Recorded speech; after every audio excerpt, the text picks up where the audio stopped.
Welcome to the Lovestead. Hello, welcome back to Lady Lovestead Reads. My name is Jessica and this is a vlog.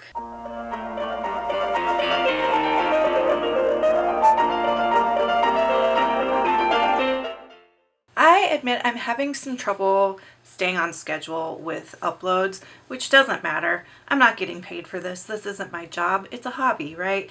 But I also am a communications professional, so it's important to me that I just communicate with my friends what's going on, and y'all are my friends. Like, you're not my clients, you're not my subscribers to me. Like, I really am here to just connect with other people and talk about books, which is probably my favorite thing on earth. So, long story short, I am having trouble sticking with a 2-video-a-week upload. I took a big break because I had to factory reset my computer for one. And then for two, like the 2 videos a week just is not giving me a good like work-life booktube balance. So I think I'm going to do, I saw on Gabby Reads channel today that she does like a monthly vlog, and I think I'm going to try that and then just have 3 videos, not 3 videos, 1 video a week. So I'll have like my library haul, my wrap up, my vlog, and then, you know, typically a month is 4 weeks, so then 1 other opening for some other kind of video, and I think that will work okay for me.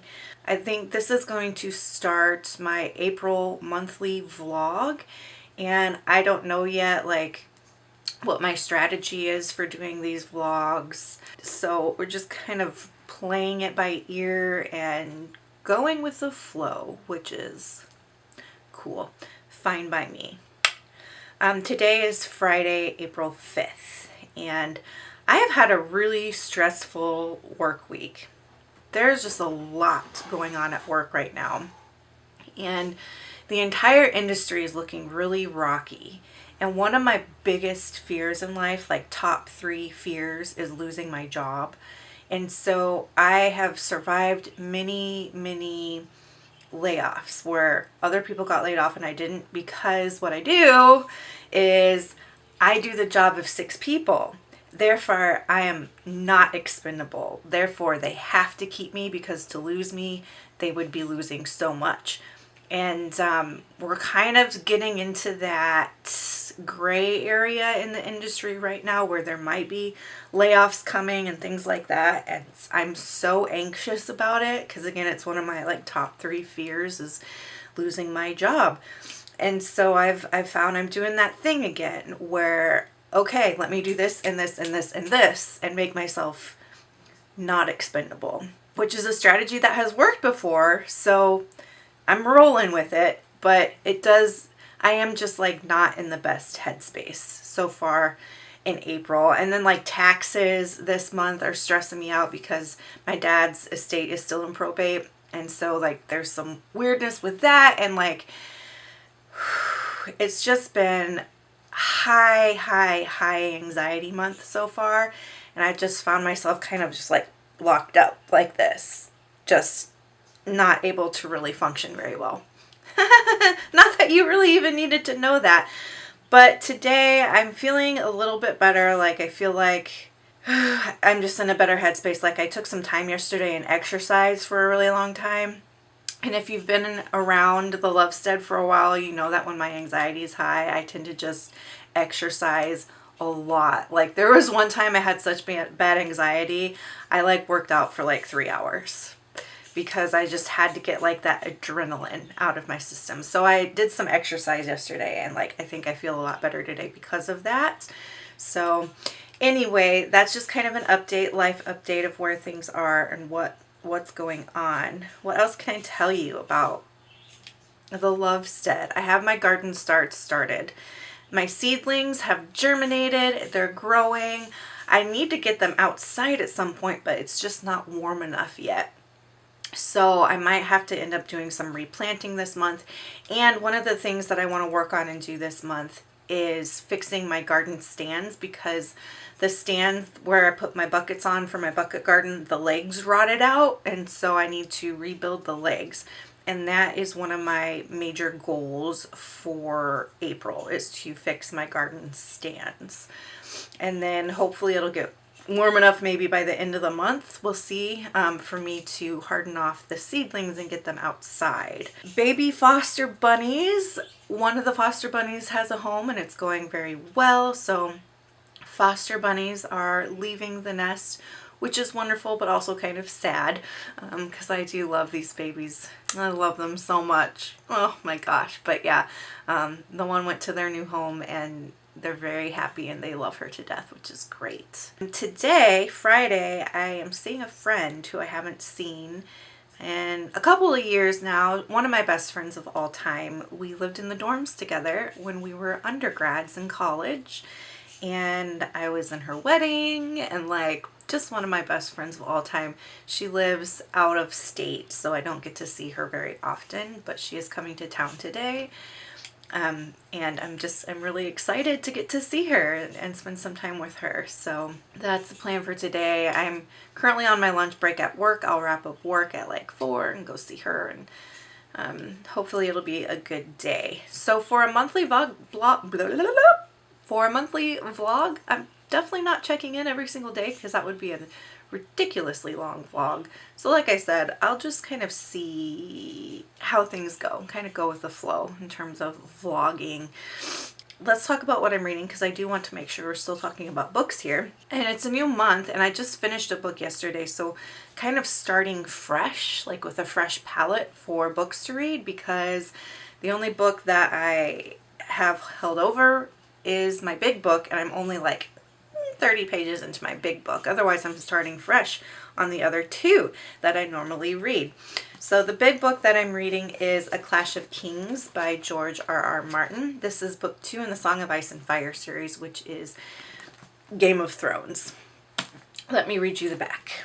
It says, in this eagerly awaited sequel to A Game of Thrones, George R.R. Martin has created a work of unsurpassed vision, power, and imagination. A Clash of Kings transports us to a world of revelry and revenge, wizardry and warfare unlike any you have ever experienced.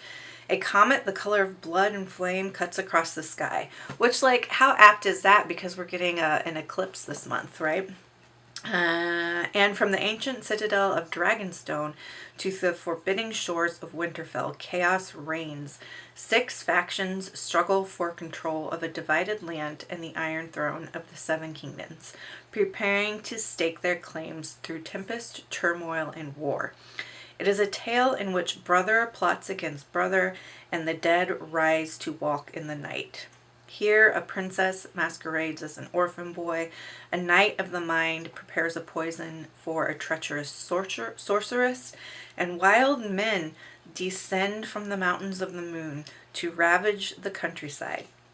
Against a backdrop of incest and fratricide, alchemy and murder, victory may go to the men and women possessed of the coldest steel and the coldest hearts. For when kings clash, the whole land trembles. Holy shit, that description alone is beautiful.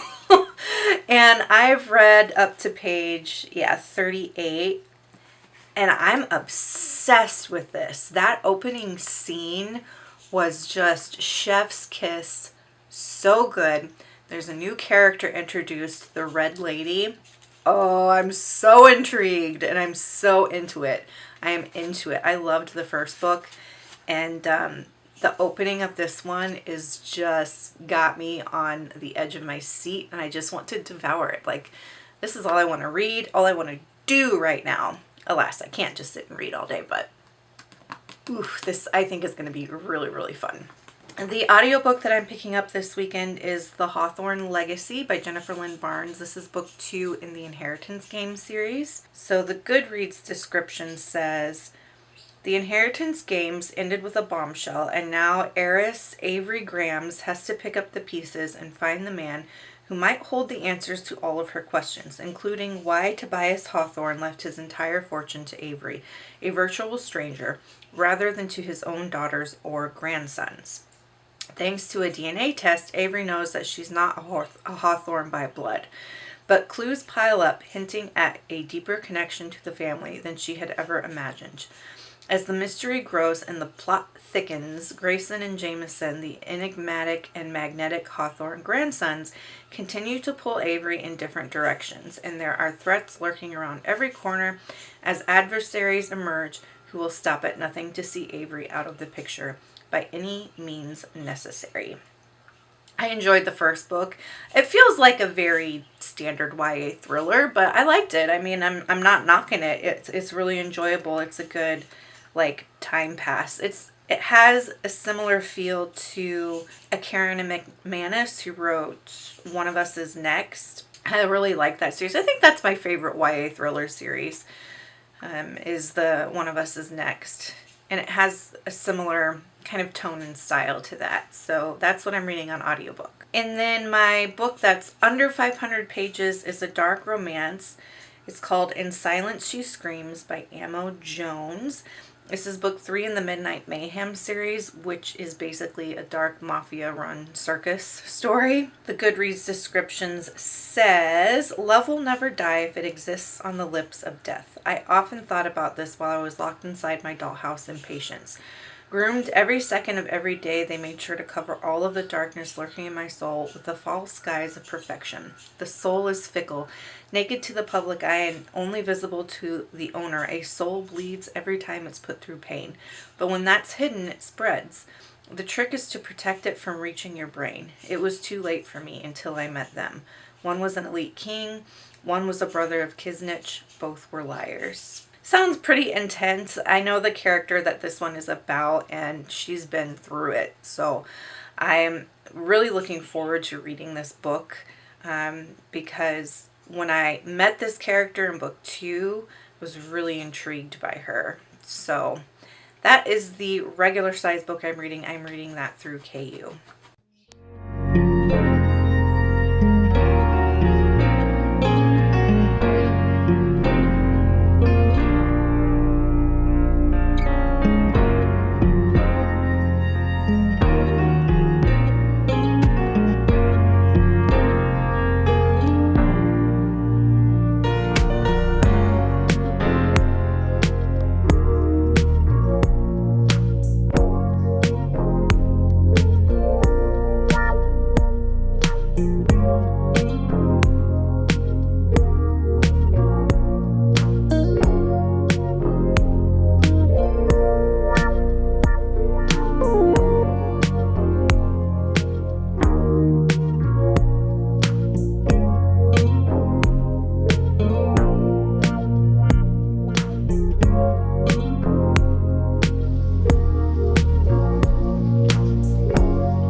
For the first time today. I've prepared some notes to introduce you, Anne, so let me begin. English section meeting agenda, April 10th, 2022.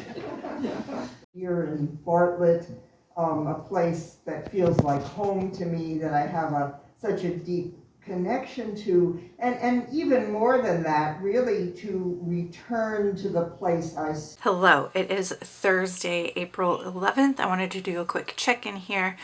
I did finish the book, The Hawthorne Legacy by Jennifer Lynn Barnes, which is book 2 in the Inheritance Game series, and I enjoyed it. The ending was a little bit over the top, I felt, but honestly, I'm okay with it. It's kind of fun, you know, when things are over the top like that. Like, that's the joy of fiction sometimes, is that stuff happens in fiction that probably wouldn't happen in real life. So yeah, it was a little over the top, but I had a good time with it anyway. So it was a 3.5-star read for me, and I will continue on to the next book in this series. That's kind of it in terms of reading updates. I will share, I haven't picked up an audiobook since I finished that one. I just haven't been in an audiobook mood. When I've been doing chores, I've been kind of in my own head and just processing life. So I haven't picked up my next audiobook yet, but when I do, you know, I'll let you know which one I pick up. Still working on In Silence She Screams. haven't gotten very far. Honestly, have not read much this week. I think the last time I checked in with you was like Friday, maybe. Yeah, I think it was Friday because my friend was coming to town last Friday. I honestly haven't read a whole lot more since then, just because work has been pretty intense. When I'm not at work, I am doing other things right now that need done, like taxes and just other life things. It's just been a busy time, and like everything's fine. I just haven't had much time for reading. I was up till 4 in the morning last night, finishing up grades for the term. So like I'm exhausted. May or may not end up reading tonight. It's been a good couple of weeks though. Like I did end up going to dinner with my one friend who was in town from Minneapolis, the Twin Cities basically, and it's really good to catch up with her.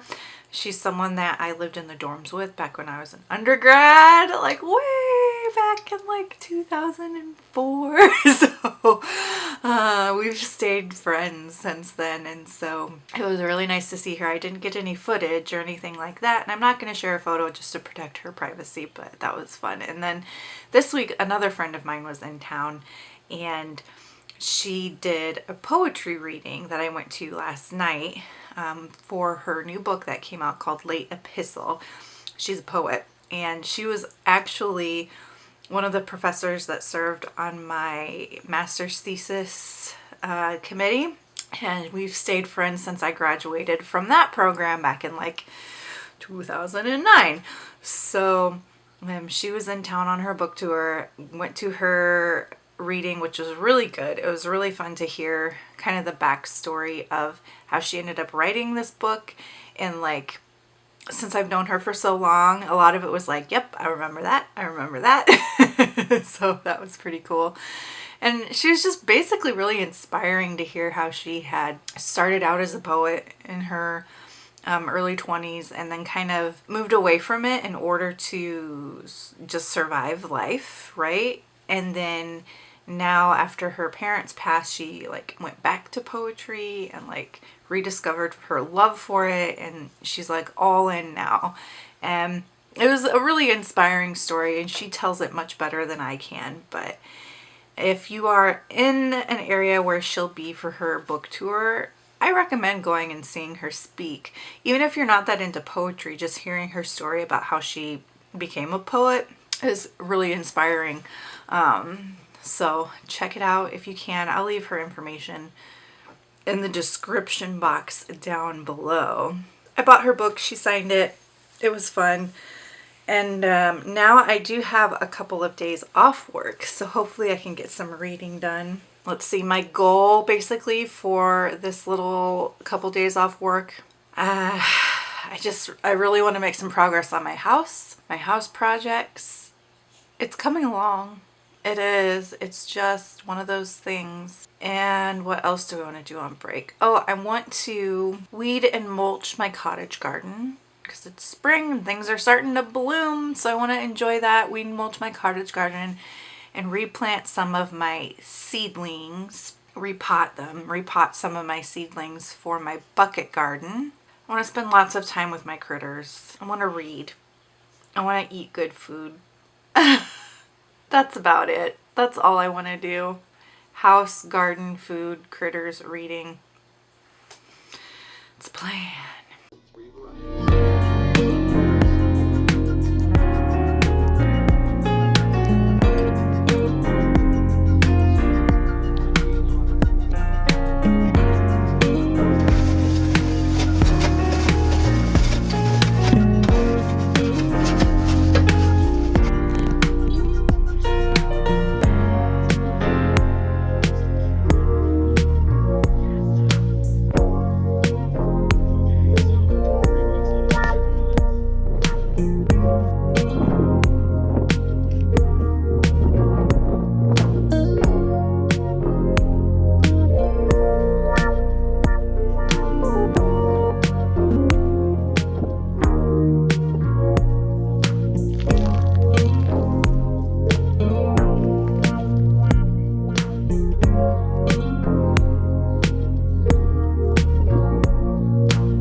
Hello.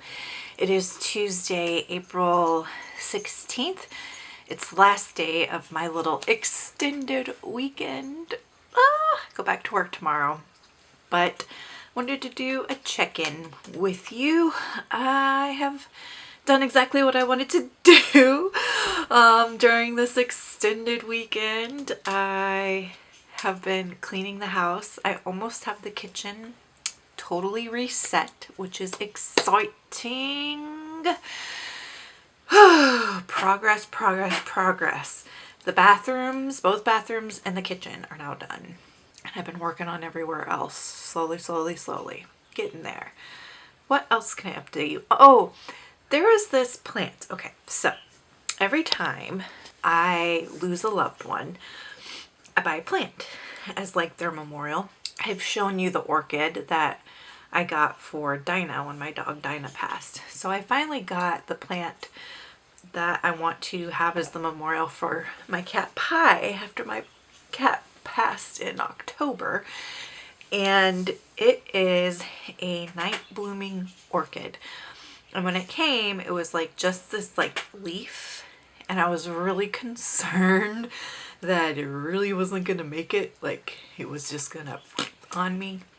So I planted it, and then I've been taking care of it the way that they say you're supposed to take care of this plant. And at the start of this month, it got some new growth, which is really exciting. So this is what it looked like at the start of the month. I was not ready for the video yet because hello Trini, thank you so much. I needed to finish researching which indoor, what is it called? And this is what it looks like now.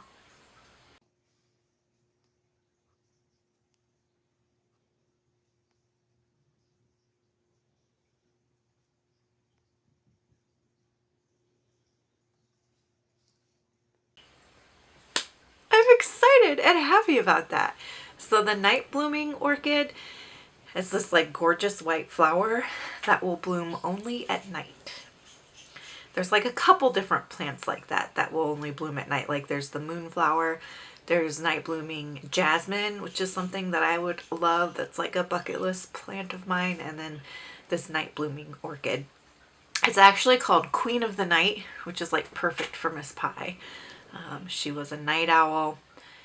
And if you knew her, you knew she was a queen. So, and it's kind of funny. There's like a part of the side of it. Cherry took a big bite out of it, out of the plant. And that's so fitting because Cherry was always beating Pie up. So like, as above is below kind of thing. So reading update, I did start my next audiobook and I'm absolutely loving it. It's called The Djinn Waits 100 Years by Shubnam Khan. And I didn't plan it this way, but April's AAPI month. So pretty cool that I'm reading this from an AAPI author. But I really didn't plan it that way. I just saw this as an available book and like the title piqued my interest, and then the description, I was like, yeah, I want to read that. So the description says, Akbar Manzil was once a grand estate off the coast of South Africa. Now, nearly a century since it was built, it stands in ruins, an isolated boarding house for misfits seeking to forget their past and disappear into the mansion's dark corridors. Until Sana. She and her father are the latest of Akbar Manzil's long list of tenants, seeking a new home after suffering painful loss. Unlike the others who choose not to look too closely at the mansion's unsettling qualities, the strange assortment of bones in the overgrown garden, the mysterious figures seem to move sometimes at night. She is curious and questioning and finds herself irresistibly drawn to the history of the mansion, to the eerie and forgotten East Wing, home to a clutter of broken and abandoned objects, and to the locked door at its end, unopened for decades. Behind the door is a bedroom frozen in time, with faded photographs of a couple in love and a worn diary that whispers of a dark past. The long-forgotten story of a young woman named Mina, the original owner's second wife, who died there tragically 100 years ago. Watching Sana from the room's shadows is a grieving Djinn, an invisible spirit who once loved Mina, and has haunted the mansion since her mysterious death. Obsessed with Mina's story and unaware of the creature that follows her, Sana digs into the past like fingers into a wound, awakening the memories of the house itself and dredging up old and terrible secrets that will change the lives of everyone living and dead at Akbar Manzil. Isn't that description so lush? And I'm loving this book so far. The writing is absolutely beautiful. The characters are really well developed. The atmosphere is excellent. It's just like a really high quality literary horror. And some of the themes that it addresses are like themes of unhomeliness, like trying to find the place where you belong, trying to find home, trying to define what home is, what makes a home, which is a theme that I really like. Other themes are like, what is a soul? How do we measure a soul? How do we define or quantify a soul? There's a lot of like discussion of men and women's roles within these cultures. There's a lot of discussion of like how families function and roles within families. It's so good. Like, it's so good. Oh, and it also deals with like sentient haunted house, which I love. You know, I love a good sentient or haunted house. And the house itself, the way they describe it and the way like the original owners kept it up, like it was basically a zoo. They had like giraffes and they had a lion and they had all these beautiful gardens. And I'm like, that sounds like a place I would love to live. So, yeah, very much enjoying that, and I'm about 60% of the way through. I ended up DNFing in Silence She Screams by Amo Jones. I just couldn't get into it, and I wanted to. The series just kind of went downhill for me after book 1 though, to be honest. Like, I gave book 1 4 stars. I thought it was fantastic. I gave book 2 2 stars. And I really didn't like it all that much. And the only thing that made me appreciative of reading it was that it introduced Lilith. And Lilith sounded like a really interesting character. And she was the focus of this 3rd book. She's not that interesting. So the issue is that like Amo Jones spends so much time describing what these people look like, what they're wearing, how they're walking and carrying themselves, and so little time developing them internally as people. All she kept saying about Lilith was just like, oh, she's so dark, she's so twisted, she's so messed up.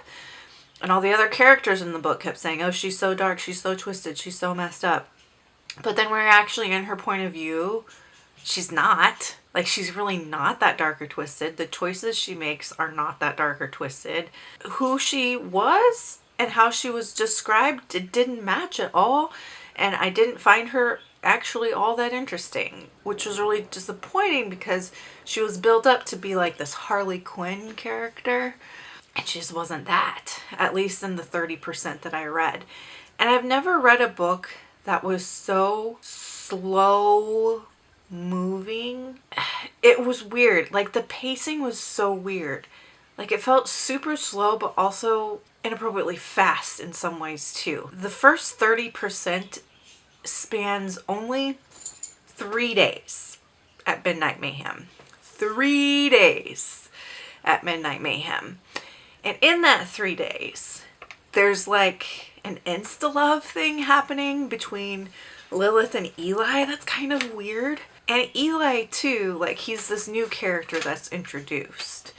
And he's doing something specific with this Midnight Mayhem group. But again, like with Lilith, it's like she's developing these feelings for Eli really fast, sleeps with him really fast. But why? Like, there's no real explanation why she's developed this attachment to him. And then Chiron develops an attachment to Eli too really fast. Like, within 3 days, they're suddenly a throuple. But there's no actual development of why that happened or like what's drawing them together at an emotional level. Like it's all just very physical, but at the same time it keeps saying like, oh, I'm so comfortable with them and I just feel so warm and happy around them. Like, why? You've known them 3 days. 3 days. So just, I didn't like it. I couldn't get into it. I didn't care about the characters. I didn't buy any of the relationships. I didn't buy into them actually liking each other. I just didn't think it. I just didn't believe it. Just didn't believe it. It just wasn't good. Wasn't good at all. And I DNF'd it. And I'm disappointed because, again, like that first book in the series, I just really liked it. And it's just gone so downhill. I'm not going to pick up the last book in the series because this is one where you can't really read them out of order. So guess I'm done with Midnight Mayhem. The next book that I picked up then is People Like Her by Ellery Lloyd. And I didn't know this until I read the back author bio, but Ellery Lloyd is actually a pseudonym for a married writing team. So it's a husband and wife duo that write books together, which makes this book even more interesting because it has perspectives from the husband, the wife, and then the stalker. So let me just read you the description on the flap here. To her adoring fans, Emmy Jackson, aka @the Mama Bear, is the honest instamum who always tells it like it is. To her skeptical husband, a washed-up novelist who knows just how creative Emmy can be with the truth, she's a breadwinning powerhouse, brilliant at monetizing the intimate details of her family life. To one of Emmy's dangerously obsessive followers, she's a woman who has everything but deserves none of it. As Emmy's marriage begins to crack under the strain of her growing success, and her moral compass veers wildly off course, she becomes more vulnerable to a very real danger circling ever closer to her family.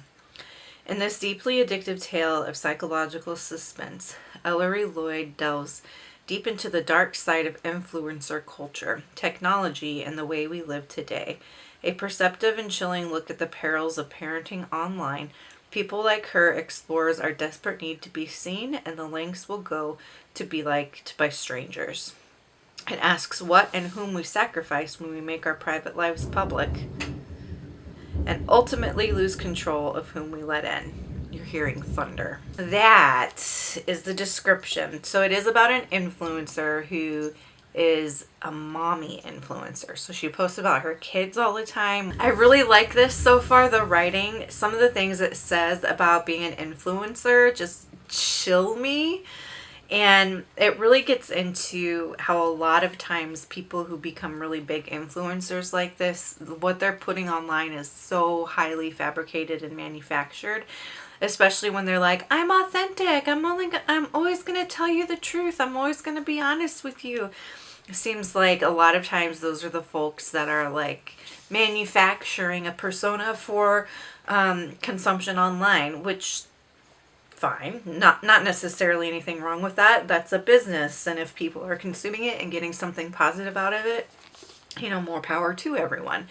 But it does talk about that. And interestingly, like this mother, she has her life really together. Like her house is always clean, her kids sleep through the night. Like she doesn't actually have a lot of these struggles that she posts about. Like she's always well put together and dressed, and her hair is always done and things like that.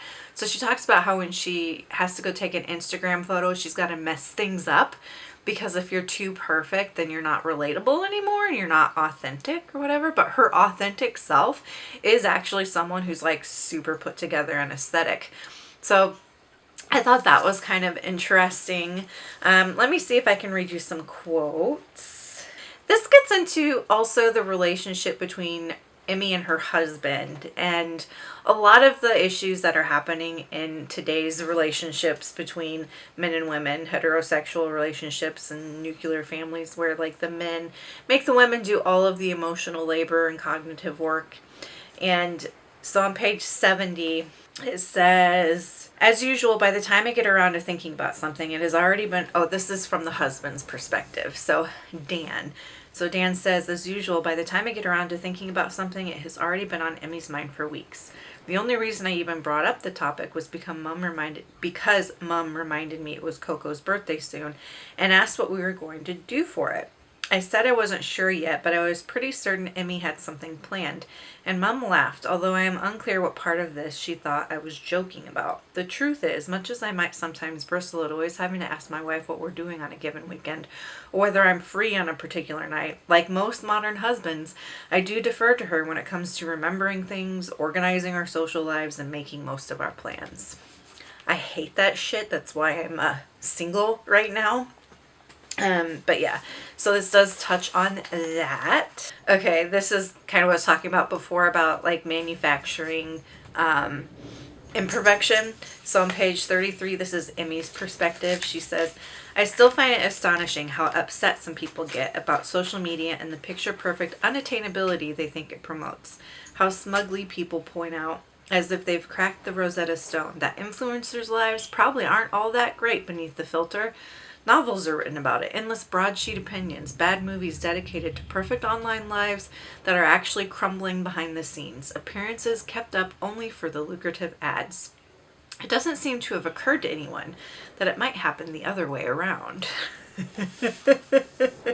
And if you have any experience vlogging, you might relate to this quote from Emmy on page 61. Thanks to Insta Stories, those 15-second videos that gobble up our lives, it feels like I have a GoPro strapped to my head at all times of the day and night. I can barely take a wee without feeling the need to beam the fact out for public consumption. So if you like books exploring influencer culture, you might like this. It's also a thriller, so there's someone stalking her. And I haven't really gotten that far into that bit of it. I'm on page 88. So I'm guessing that will pick up here as I move along. Okay, and still making progress with A Clash of Kings. This book is so good. I'm really enjoying it. And I wanted to read you some quotes from this. Now, reading quotes from this might be spoilery since this is book 2. So I'm going to put the spoiler sign up if you don't want to be spoiled on anything. And I will take it down when I'm done sharing some quotes with you. Might just be a couple so far. Varys the spider is one of my favorite characters. I think he's so interesting. And he's having a conversation with Tyrion. And here on page 129, talking about the role he plays and everything again. Because Tyrion's like, what are you? Who are you? What are you doing? He says, the storms come and go. The waves crash overhead. The big fish eat the little fish. And I keep on paddling. Varys is so cryptic, and I feel like he always talks in riddles, and I kind of love that about him. They're also having this conversation about power, and like what does power mean and who actually has power.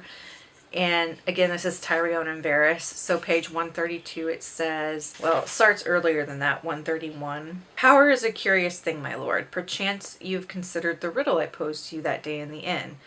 I'm going to skip over a little bit here.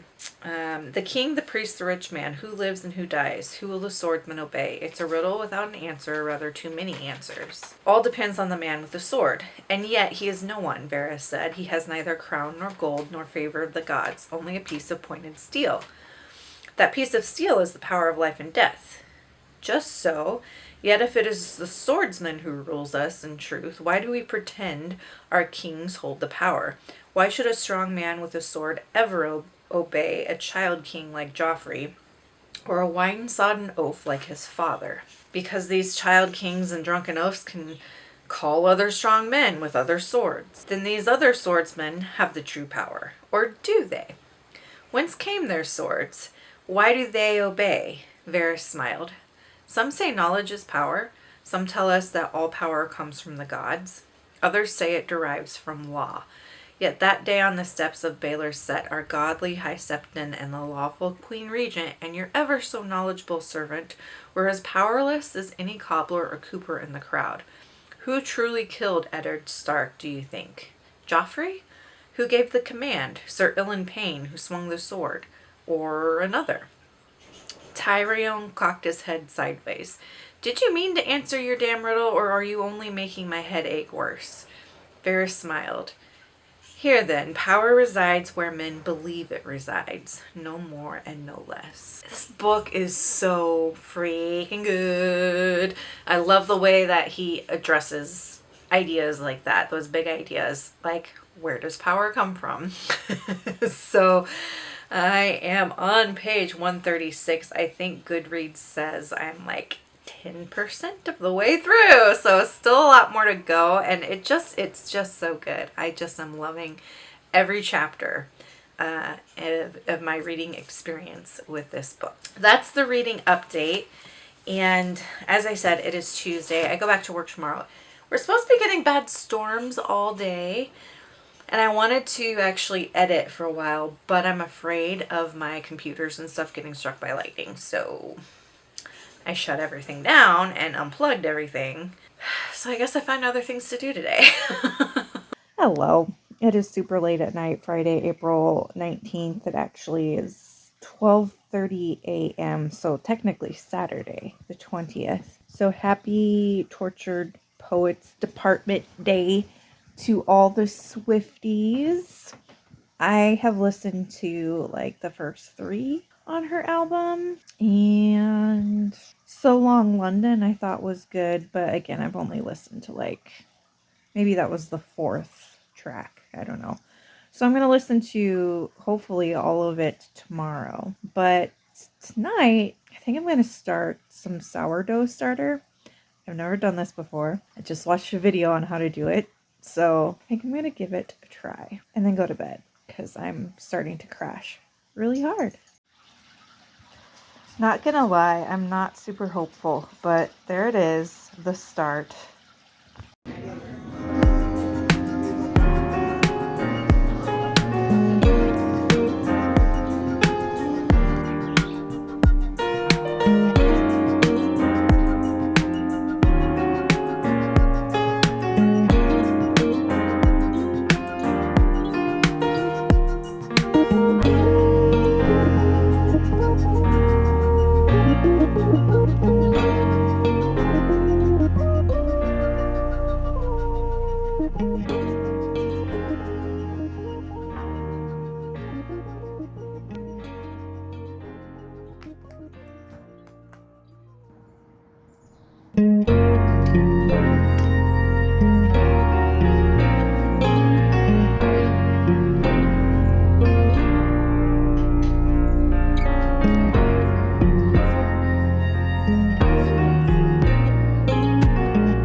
Breadward Cullen, my sourdough starter on day 2.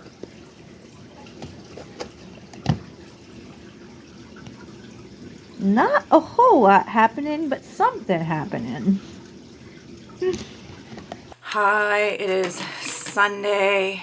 My calendar's falling down. Sunday, April 21st. I'm having brunch. It's about noon.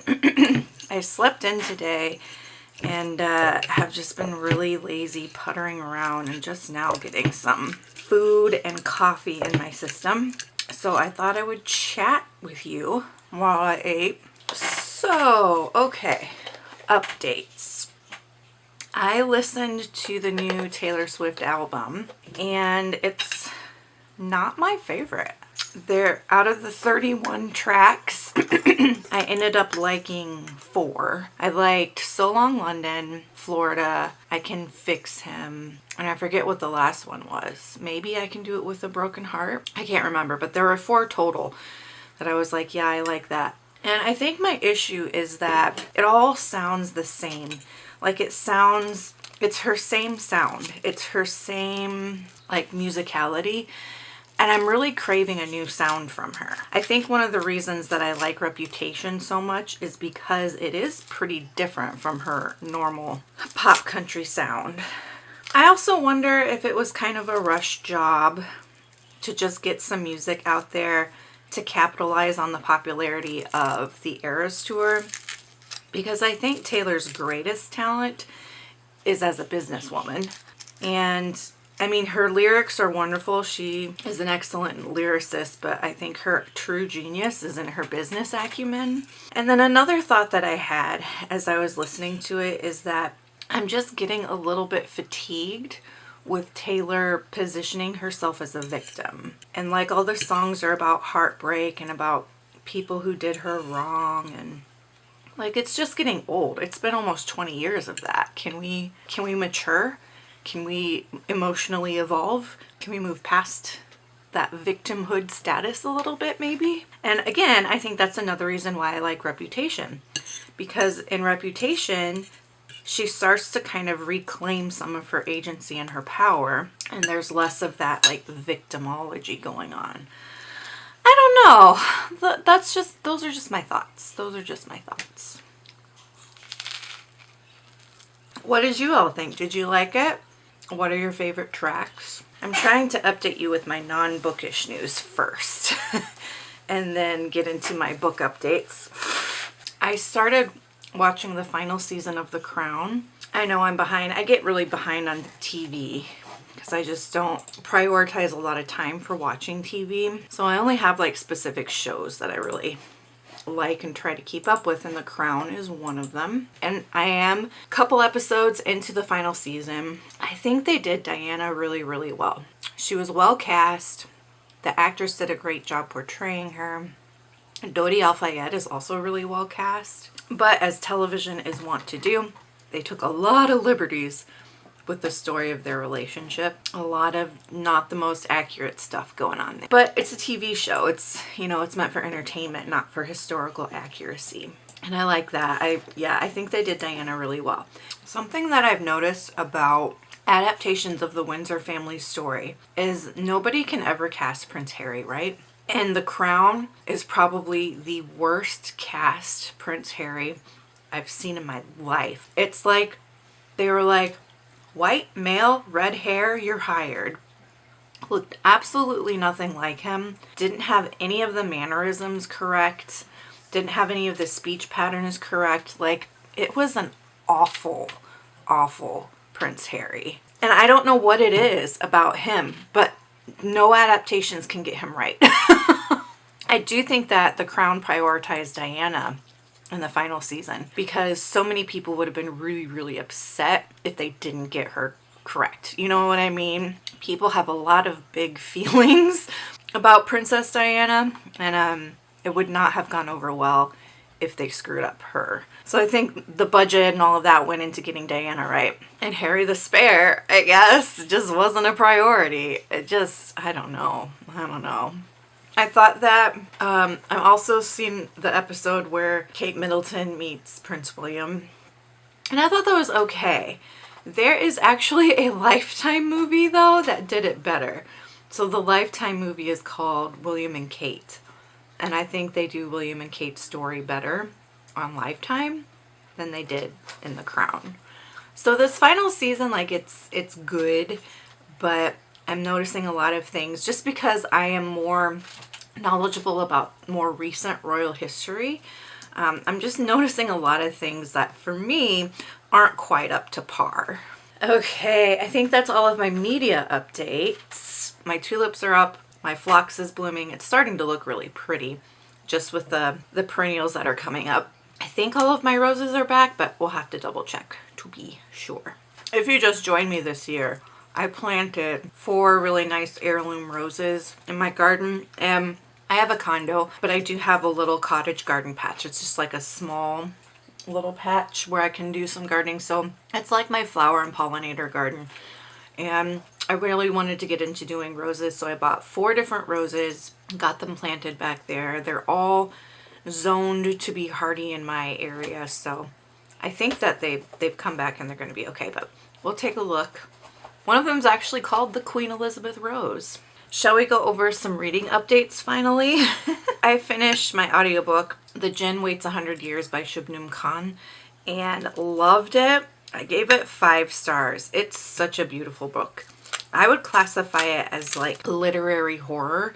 It's so good. So there's like multiple timelines. There's the timeline of the house's original owners and like their family story and the awful things that happened within that family. And then there's the story of the current tenants of the house and the dynamics of that group. and sort of their background, and they all have such really interesting backgrounds. One thing I really liked was the way that Djinn was personified. I think sometimes when we think of a Djinn, we're like automatically like, oh, it's just evil, but I think a Djinn is more of a trickster. I could be wrong, but I think it's more of a trickster than it is just pure evil. And the Djinn in this story fell in love with one of the characters, and that's why I ended up in this house. It was really neat to see the Djinn portrayed as like a living being that has feelings similar to what a human might feel. And I don't know how accurate that is to the lore. I don't know some of the actual like mythology and lore, even theology around Djinn and what they are, but I like the way that this book did that. There are some heartbreaking things that happen in this book, but the ending is also kind of like satisfying in that it feels like there's definitely resolution by the end of the book, and just some really sweet interactions between certain characters. I fell in love with the characters. I thought the characters were so well done, and I'm a very character-driven reader, so whenever there's good characters, I'm more likely to really like the book. I ended up giving The Djinn Waits 100 Years 5 stars. It's my favorite book of the month so far. The next book that I'm picking up on audiobook is called It's Not You, Identifying and Healing from Narcissistic People by Dr. Ramani Durvasula. Dr. Ramani actually has a YouTube channel where she does really helpful videos about narcissism and surviving narcissistic abuse, which I am a survivor of narcissistic abuse, and her videos have been really helpful for me in going through some of like that healing process. Let me read you the description of her book. A transformative guide to protecting and healing yourself from the narcissism you can't see, from psychologist and preeminent narcissism expert Dr. Ramani Durvasula. I apologize if I just butchered that last name. It's not always easy to tell when you're dealing with a narcissist. One day they draw you in with their confidence and charisma. The next they gaslight you, wreck your self-confidence, and leave you wondering, what could I have done differently? That sounds like a Taylor Swift song. As Dr. Ramani reveals in It's Not You, the answer is absolutely nothing. The answer is absolutely nothing. Just as the tiger can't change its stripes, a narcissist won't stop manipulating and invalidating you. To heal in the aftermath of their abuse and protect yourself from future harm, you first have to accept that you are not to blame. Deeply compassionate and revelatory, It's Not You examines how narcissists hijack our well-being and offers a healing path forward. Drawing on more than 20 years of studying, teaching, and helping clients navigate the landscape of narcissism, Dr. Ramani unpacks the oft-misunderstood personality, showing how to identify the telltale signs that you may be dealing with a narcissist and protect yourself from their toxic influence. Along the way, you'll learn how to become gaslight resistant, chip away at the trauma bonds that keep us stuck in these cycles, grieve the losses, create realistic boundaries, learn the fine art of discernment, and recover your sense of self after years of invalidation. That's some heavy lifting that this book is promising. And I'm always a little bit skeptical when a book makes big promises like that, but I trust Dr. Ramani's expertise and that even if it doesn't complete all of that stuff, that it'll still be really helpful. Last night, I finished People Like Her by Ellery Lloyd. I don't think this is something you can fully classify as a thriller. This one is a fairly genre-bending read. It's not quite a thriller, but it's also like too dark to just be like contemporary. And if you do classify it as a thriller, you need to know it is not a plot-driven thriller. It is a character-driven thriller, which is really unique. Most of the time, thrillers are very plot-driven, very action-packed, and fast-paced, and this one is not that. So this has a very like slow build up until the end when everything falls apart. And I personally love that. I love that slow buildup of tension. So some other books that do this would be Bunny by Mona Awad and The Secret History by Donna Tartt, where there's just a long, slow buildup of tension. And then at the end, it's just an explosion of mess. And that's basically what happens in this. And I don't know, I really liked this. Lots of people just hate it, but I thought it was a fantastic exploration of influencer life at this level, sort of the false persona that people at this level tend to put out into the world, the difficulty at maintaining that persona, and how just like the slightest screw up can bring your whole empire down, the ethics and questions about putting your children online and whether that is right to do, what kind of choice the child has in that, where their agency is in that, the safety considerations when it comes to putting your children online. There's a lot in here about like marriage and relationship dynamics, especially when the wife is the one who brings home the bacon and the man is just kind of floating on her coattails, more or less. A lot of discussion about how authentic and healthy relationships can be when you are building relationships with other influencers, because a lot of times those relationships are all for show, with the goal of like helping each other grow your channel or grow your account and grow your followers and get more ads and come up with new campaigns, and like how like even your actual relationships end up being somewhat exploited for the sake of building your brand. It just really did a good job of exploring all of those ideas. And the end, there were some scenes at the end that were absolutely chilling, absolutely gut-wrenching, that like had me sweating, had me feeling sick. I thought this was fantastic. It really worked for me. But if you are someone who expects a thriller to be like really fast-paced and action-packed, don't pick this one up. It is not that. I gave it 4.5 stars. Let me see if I can read some quotes for you. This is a good one, page 90. My agent's view of female friendship is that if you've got something nice to say about someone, say it under an Instagram post where everyone can read it. And this is a really interesting idea too, page 227.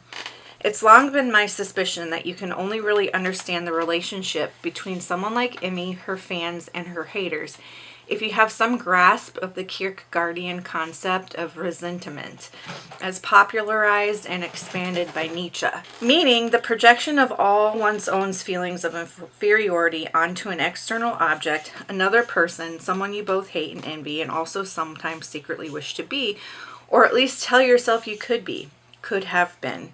Given different chances, given their chances. Someone like Emmy, whom you either idolize because they are just like you but really successful, or hate because they are someone just like you but really successful. And it's no doubt in a lot of ways the line between the fans and the haters is thinner than what you might think. 4.5 stars. The next book that I'm picking up is one from my shelf called They Called Us Enemy by George Takei. This was gifted to me by my bookish friend Alex. So thank you, Alex. I'm excited to read this. Let me read you the back. In a stunning graphic memoir, actor, author, activist George Takei revisits his haunting childhood in American concentration camps as one of the 120,000 Japanese Americans imprisoned by the U.S. government during World War II. Experience the forces that shaped an American icon and America itself in this gripping tale of courage, country, loyalty, and love.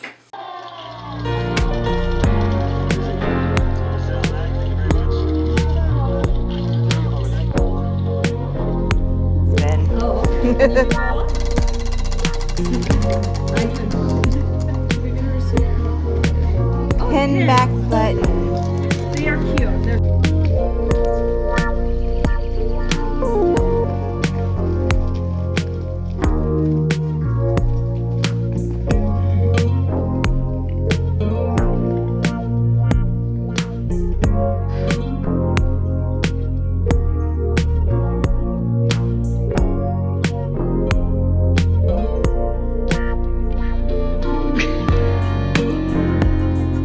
Everybody's picking out.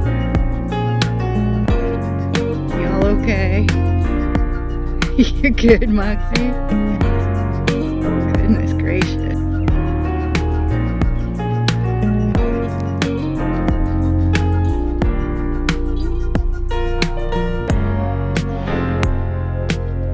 What did you guys see?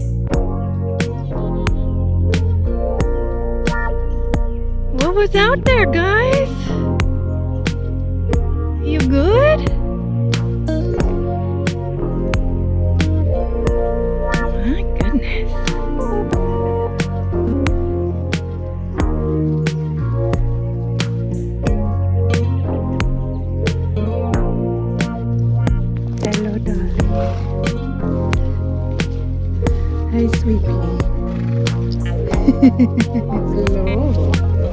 Hi. Okay, hello. It is Monday, April 29th, and this weekend was Independent Bookstore Day, so I wanted to share with you what I got.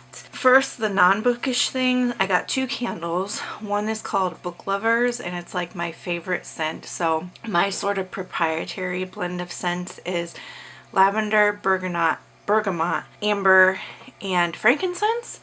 And the candle had lavender, bergamot, and amber. And I was like, if I add a little bit of frankincense oil, it's my scent. So it was perfect. And then the other candle I got is called Tomato Leaves. So you all know I grow a lot of tomatoes every year, but what you might not know is that I absolutely love the way tomato plants smell. And I've never shared that because I thought it made me kind of a weirdo, but apparently I'm not the only one who loves the way tomato plants smell, because this candle smells like a tomato plant. It's awesome. I love it. It is an independent candle company based out of Iowa, and I will link you to their shop in the description box down below if you're interested in checking them out. And then I did get 2 books. Lately, I've been wanting to reread The Lord of the Rings by J.R.R. Tolkien.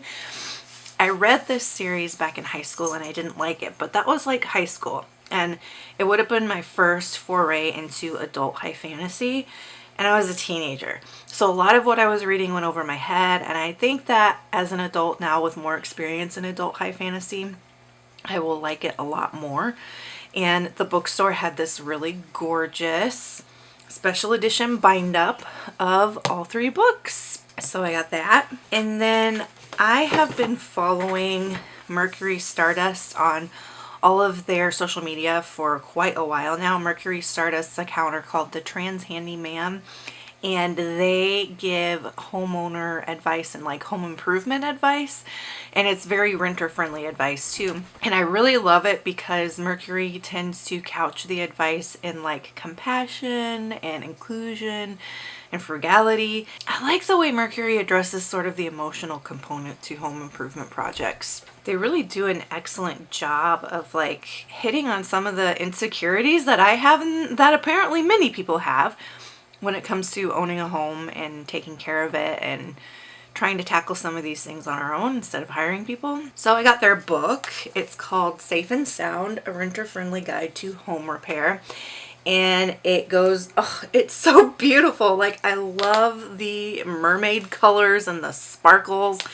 But as I was talking about like the emotional impact, they do a lot of, you know, really good advice on like actually doing home repair. But then they have these sections called the emotional reset, where they're addressing some of those like mental health issues around home ownership, home repair, and keeping your house functional. I'm excited to read this because I do find myself hiring people more often than I would like, and especially for certain things that I know I'd be capable of doing. For reading updates, I finished It's Not You by Ramani Diversala. She says her name on the thing, so I know how to pronounce it now. Ramani Diversala. I gave it 5 stars. It is a life-changing book. Life freaking changing. I have so many thoughts about this. I can't even fully express them right now in this clip. I need more time to gather my thoughts, to journal about it. I think I'm going to buy a copy of the book and then I'll be able to say more about it. And I might do its own separate book review. I don't know. I'll think about it. There's a lot I have to say about that book. It's a new all-time favorite, and I gave it 5 stars. I also finished They Called Us Enemy by George Takei and gave this one 4 stars. This was such a good read. It is a really hard story to learn about, a difficult time in American history, and it's important that we do learn about it because a lot of this history has been ignored or suppressed, as it tends to be whenever America does something shameful. There was one panel that had a quote I wanted to share with you that kind of gives you a sense of some of the ideas that they talk about. Oh, I just love his parents. His parents, you can tell how much they loved him because he talks a lot about how some of his memories of these internments for him were kind of joyful because he was a child and his parents sheltered him from really knowing what was going on. So for him and his siblings, it was kind of an adventure, and there were a lot of like really joyful moments in there for him. And so there's this panel on page 50, and he says, he's talking about his mother and how his mother was so obsessive in taking care of the family, and that like that's what kept her going. So it says, Mama kept herself preoccupied at all times, unwilling to surrender to the anguish of what she was unable to control. Cleaning up after Henry, who got motion sickness, or waiting in line with me for the bathroom. Mama was not going to allow anything, not even the United States government, to affect her family's well-being. I remember her obsessive concern and my father's melancholy, but they are dusty peripheral remembrances. My bright, sharp memories are of a joyful time of games, play, and discovery. Memory is a wily keeper of the past, usually dependable, but at times deceptive. Childhood memories are especially slippery, sweet and so full of joy, they can often be a misrendering of the truth. For a child, that sweetness, out of context and intensely subjective, means forever real. I know that I will always be haunted by the larger, vaguely remembered reality of the circumstances surrounding my childhood. That's just so well said. I just love that. It gives us so much to think about and reflect on. And I'm so glad I read this. And again, thank you to Alex for sending me a copy of it. This will remain on my shelf because I feel like it's one of those reads where you have to read it a couple of times and you'll catch new layers and new information. And it inspired me to Google some of the names of the different politicians that he mentioned and look into some of the historical events that he talked about and just read more about George Takei's life in general. It doesn't really get into his time as an actor at all. Like that's just, it's a little blip at the end when he gets started in his acting career. But the main focus of this story is his family's his family's experience in the internment camps. And it's wonderful. Absolutely wonderful. I've made some good progress on A Clash of Kings. I'm still obsessed with this book. I'm enjoying it so much. There are two new POVs introduced. One is Davos, who is traveling with Stannis Baratheon's people, and the other is Theon Greyjoy, who has been traveling with Robb Stark, but who has a really kind of interesting backstory and motivation. So I'm glad that we're getting those two new backstories. So far, I think my favorite POVs are Jon and actually Daenerys. So in Game of Thrones, I really liked Jon and Tyrion. And this one so far, Tyrion's chapters have been a little bit boring because he's at the Red Keep and he's doing all the political things with his sister Cersei and all that. But Daenerys, I won't spoil anything from the first book, but I'm loving what's going on with her and where she's headed. And then Jon at the Wall is my favorite part of this story as a whole, of Game of Thrones as a whole. Like what's going on at the Wall, that is most interesting to me. And in the first book, I was talking about how I was hoping that we would get to know more about the Mormont family. So the Mormont family, there is the father who's at the Wall and running the Night Watch. And then Jorah Mormont is traveling with Daenerys. And then there's a sister in there who is also like super powerful and warrior and yada yada. So I was like, I really hope we get to know more about that family. And we are getting to know more about them in this book. So that's making me really happy too. So that's my update on this. I am like 20% of the way through. It says on Goodreads on page like 228. As you can see from the tabs, I'm just really, really enjoying it. It's definitely quickly becoming a new favorite series. And, you know, it'll just depend on how the rest of the books shake out, but it's so much fun. So I'm going to go ahead and wrap up the vlog here. April has been a whirlwind of a month. This past week, I've been so caught up. I'd had like a couple of conference presentations I had to do for work, and then really caught up in what's going on with all of these university protests and things. And like, there's just been a lot that happened this month. We had like the eclipse. I saw a couple friends that came to town. We had independent bookstore day. I had the conference. I mean, it was a lot. So I feel like this vlog is going to be fairly packed full of stuff. like my sourdough starter. Also some updates on that. My sourdough starter went kaput. It didn't make it, so we're gonna start over again in May, and it'll be Breadward Cullum Part 2. And then my seed starters, my garden starts, they also went kaput. A couple of them got eaten by a cat, I'm guessing either Buttershaw or Cherry, and then the others just didn't make it. And I'm thinking it might be the soil that they were in. I got some new potting soil, but I'm hearing more and more how potting soil really isn't that good.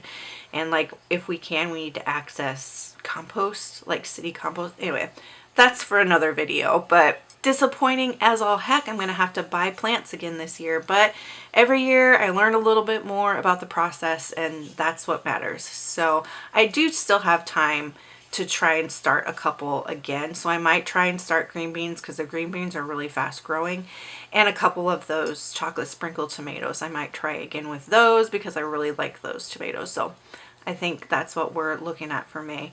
And I'm going to wrap it up here because it's already going to be a super long vlog. Let me know down below if you like this format, if you've read any of the books that I read this month, if you had experience growing garden seeds, or if you have successfully made sourdough starters. Give me any tips or advice down below. If you just want to leave me a heart emoji and let me know you spent this full time with me here, thank you so much for doing that and sticking with me. Go ahead and leave me a green heart emoji. And until next time, make sure that you continue to read good books, drink good coffee, take care of yourselves and each other. See you in the next one.